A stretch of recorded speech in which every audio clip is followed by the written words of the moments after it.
আজকে তাহলে এই অর্থনীতিকে পুনর্গঠন করতে গেলে এবং ভবিষ্যতে আমরা যে বাংলাদেশের বিনির্মাণের কথা চিন্তা করছি সেখানে যেতে গেলে আমাদের প্রথম যে বিষয়টির প্রতি লক্ষ্য রাখতে হবে সেটা হচ্ছে এই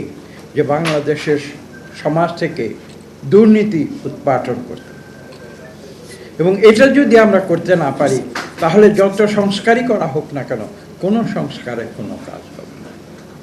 আমরা কার চাকুরির মেয়াদ 10 বছর না 15 বছর না 5 বছরে নির্ধারণ করলাম, কে সংসদ সদস্য হতে পারবে কি পারবে না সেটা নির্ধারণ করলাম, কোটা সিস্টেম থাকবে কি থাকবে না সেটা নির্ধারণ করলাম, আমরা উচ্চ কক্ষ থাকবে না নিম্ন কক্ষ থাকবে সেটা নির্ধারণ করলাম, আমরা পিআর পদ্ধতি থাকবে নাকি সরাসরি ভোট যেটা আমরা বলি ওয়ান ম্যান ওয়ান ভোট সেটা থাকবে সেটা নির্ধারণ করলাম, বা যত রকমের সংস্কারই করি না কেন আসলে কোনো সংস্কারে কোনো কাজ হবে না যতক্ষণ পর্যন্ত না আমরা আমাদের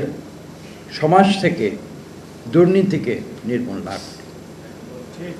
এবং আজকের এই যে সেমিনারে যে টাইটেল দেওয়া হয়েছে, শিরোনাম দেওয়া হয়েছে, সেই শিরোনামের দিকে আপনারা যতই তাকান না কেন, যত কিছুই ব্যাখ্যা দেন না কেন, এর মূল যে সমস্যা সেটা হচ্ছে দুর্নীতি, অসৎ কাজ। এবং আমি মনে করি সবচেয়ে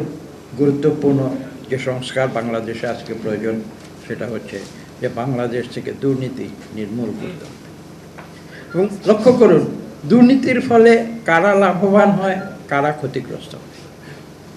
দুর্নীতির ফলে লাভবান হয় দেশের ধনী শ্রেণী, অলিগার্কস যারা সরকারের আশেপাশে থাকে। এমন একটি ব্যবস্থা বাংলাদেশে হয়েছিল, এটা শুধু ক্যাপিটালিজম নয়, এটা হচ্ছে অলিগার্কি। অলিগার্কি মানে হচ্ছে ক্যাপিটালিজম, ঠিক আছে, ক্যাপিটালিজমের ভিতরেও কিছু চেক অ্যান্ড ব্যালেন্স থাকে, যেমন মনোপলি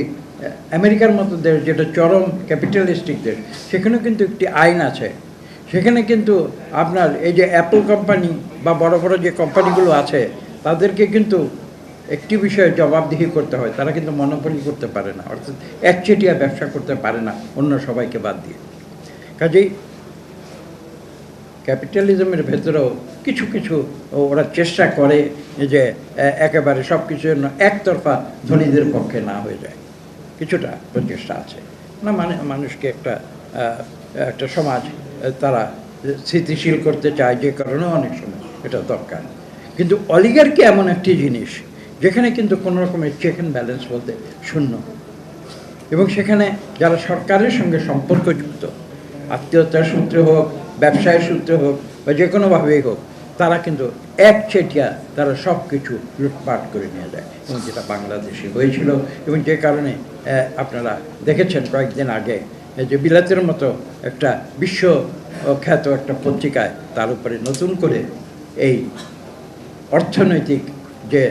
লুটপাট বাংলাদেশের তার উপরে একটি প্রতিবেদন আবার বের করেছে।